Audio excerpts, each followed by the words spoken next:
Hello, welcome. I just want to do a short video on informed consent, risks, and benefits, because I think this is a really important thing to highlight, especially now that healthcare practitioners are getting so overwhelmed with the amount of people they see and, and shortages in healthcare, that sometimes really important things can get skipped over, such as explaining to someone really clearly what they can expect from a certain treatment or procedure or medication, and also what the risks and benefits are.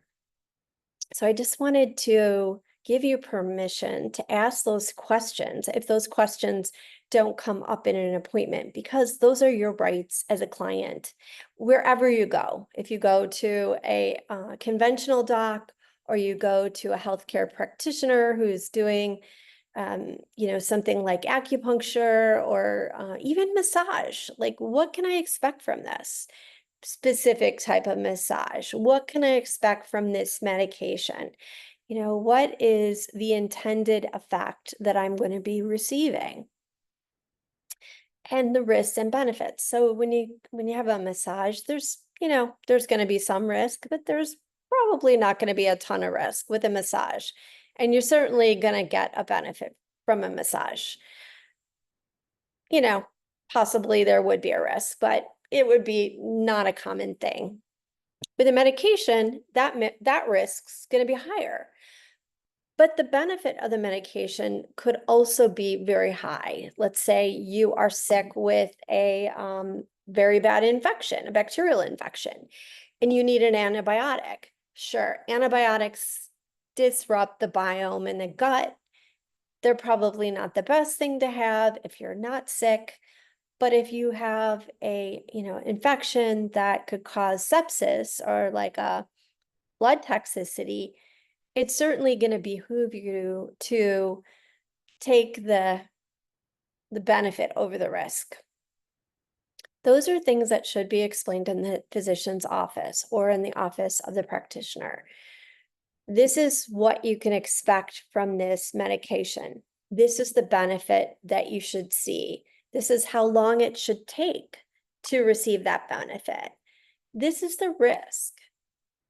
Now, things get a little more complicated as we go down the rabbit hole of individualized care, because now we're, you know, seeing that people have these anomalies that vary from the norm that make them more likely, or even less likely, more commonly less likely, to have the intended effect and the benefit and or the side effect.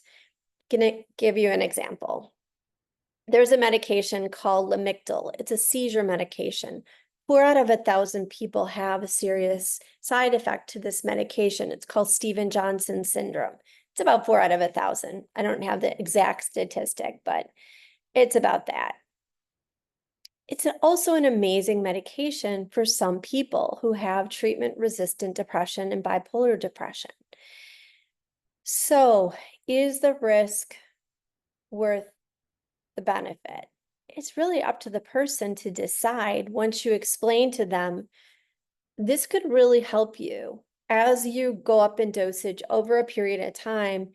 This could really help you with your medication. It's important to go up on the medication with a titration schedule that I give you and not jump from 0 to 100, because that's going to make you more likely to have a potentially serious side effect. By the way, this is a potential side effect that you could have even if you do everything right.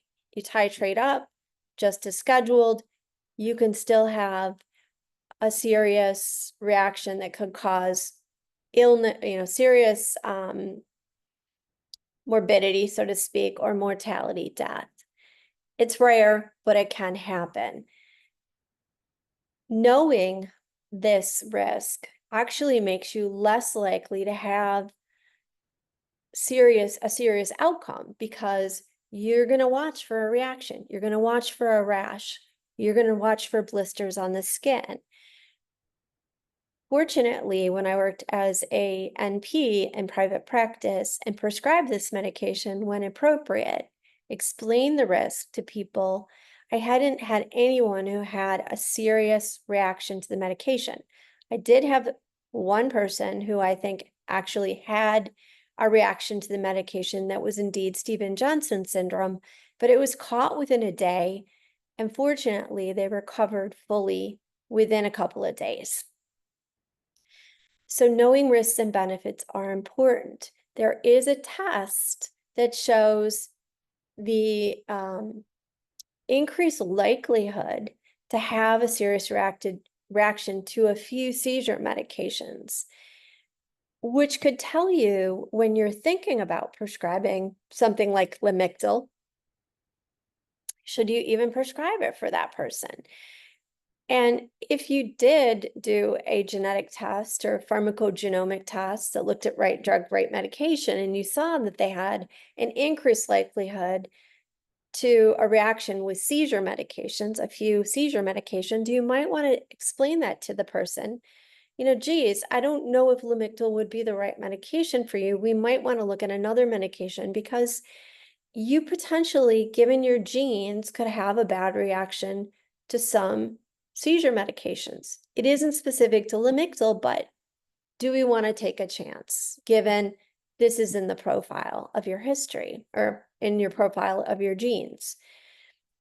Another example where individualized medication or individualized care comes into being with pharmacogenomics is certain tests can look at your likelihood to have a positive benefit with a medication, let's say an SSRI medication, or a potential likelihood where you could have a negative ramification from a certain medication, like the one I just explained to you with Lamictal. In addition, our liver metabolizes medications one of three ways. It can metabolize it normally, what's expected. It can be a poor metabolizer or a slow metabolizer, or it can be a fast metabolizer. Side effects are more likely with the fast metabolizers and the slow metabolizers than what's called extensive metabolism or normal metabolizing of medications. Now, the tricky part of this is you could be fast with certain enzymes where your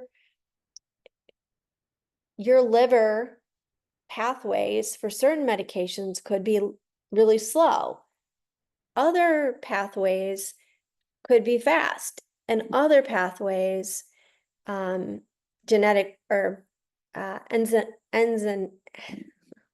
enzyme pathways could be normal. So it depends on certain medications for each of us. I'm going to give you an example. Lexapro is metabolized by a certain enzymatic pathway that's different than Prozac. So you might be slow metabolizing Prozac, a normal metabolizer for Lexapro. So those are things that if you had a test done with X practitioner, you had that in hand. So you had that informed consent of where you're at, then you could bring it to another practitioner, give it to them, and you'd also be in the know by looking at the information and learning about it from the practitioner who did the test. So I hope this is helpful. If you have any questions, put them in the comment. I'll try to answer them. Any general questions. I can't answer questions that are specific to your care, but I can answer general questions about anything that I said from an educational or informational perspective. Like this or subscribe if you haven't already done so. Thanks. If you appreciate this video.